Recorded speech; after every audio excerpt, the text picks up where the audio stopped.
I'm gonna be honest, my first reaction was a bit, so what? But I've had some time with the camera now, and yeah, let's just get it out there. I like it, but why? Slightly heavier, has a tougher, thicker shell, so it can take a bit more of a beating. You could say it's extra pro. Yes, it has the same sensor, same processor, dual card slots that can take UHS 2. It has a lot of similarities, but this is clearly packing some new tech. Now I know it's going to freak a lot of people out, but you're getting Embody sensor stabilization, 5 axes worth. Now when you use it with vintage lenses and anything with a mount adapter, basically you're down to 3 axes, because I believe 2 are to do with the lens itself.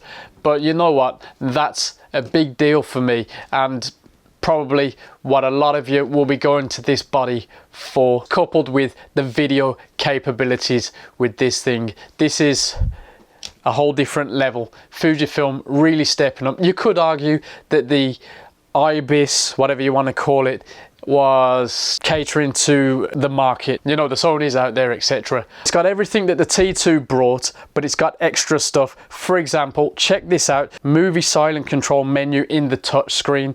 Now I find it's easier to use a joystick to move through this, so it takes away the dials, so you can't change your shutter speed, etc. from the top, apparently to save on any little noise or vibrations, but you can access everything there nice and quickly. You've got 4K at 17:9, 23, 24. Notice you can now do proper 180 rule. Shift across, you can go up to 200 megabits a second, right down to 50. So extra capable. And your 4K, of course, in 16:9. Full HD, 17:9, 16:9, 50 frames per second. Basically 60 frames per second. So now you can have a separate film simulation, and this one actually has a new one called Eterna, which is a flatter profile, softer, and apparently that'll give you a nice rich film look, and you can play with it a bit more. You can also adjust your dynamic range separately. All your other bits and pieces like the sharpness, noise reduction, you can have separate to your still settings. F-log recording internally now, so fantastic. In fact, your dual card slots can run in relay also this time. Got a lot more flexibility in the movie settings themselves. There's a lot going on in here. Timecode settings too. Here's a cool little thing, this monochrome LCD display. Look at this, turn it off and you can still see. For example, I'm set into video mode, so how much time left? I'm not sure now. If I flick it away, turn on the camera, you can see the f-stop. Because there's no lens attached, it's not displaying anything. You've got your exposure compensator, which is now here. There's no dial on the top, which some moan about. I actually like this because once I set it, I use the dial on the back and then I can just rock it to what I want. Now you can have the option to hold that down and turn it, or press it on or locked. With the bodies that I've got with the dial, I tend to set it to C and then use the front dial to access the full 5 stops either way. So that's cool. And this is kind of like those little e-ink things, so you see how that just stays there. Turn it off, tells me how many shots are left on this card. This is not a great card really.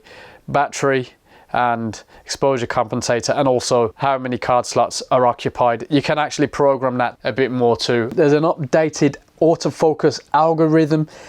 Not sure if that can be translated across to the T2. Fujifilm are great at releasing firmware updates and have done similar thing in the past. It seems you get a bit more phase detection autofocus with this compared to the X-T2, around 1.5 stops, so that's always welcome. Something else that you get with this, electronic front curtain shutter. Without getting into it too much, this is something that I really like about this camera, and I think a lot of you will appreciate. Listen to this.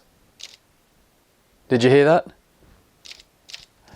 That's the mechanical shutter as it is now. Probably what you're hearing then is the extra absorption that's going on in there, which minimizes shake and maximizes the power of the IBIS, the in-body image stabilization, although actually it's technically called in-body sensor stabilization. Something you'll notice, there's a flicker reduction mode. Now, in shooting stills, I had no problem with that at all under artificial light, etc. In fact, I shot in less than ideal circumstances on purpose to test the stabilization and the autofocus of this thing, because we already know about the sensor, the processor and the image quality.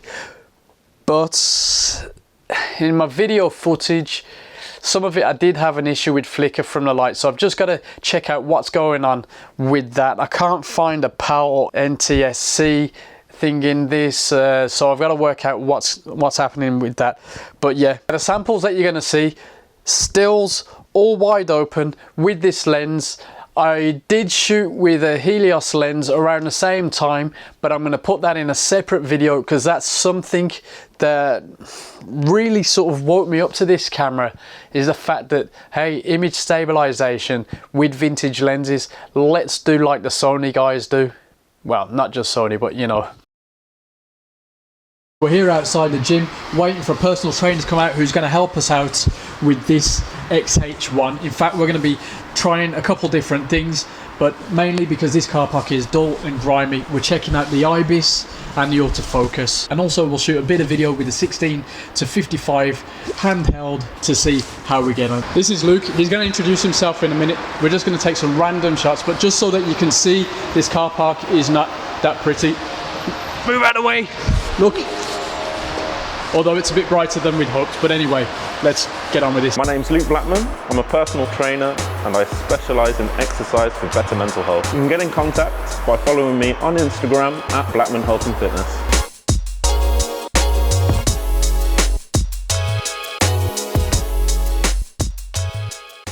Nice little face detect there. Eye detect.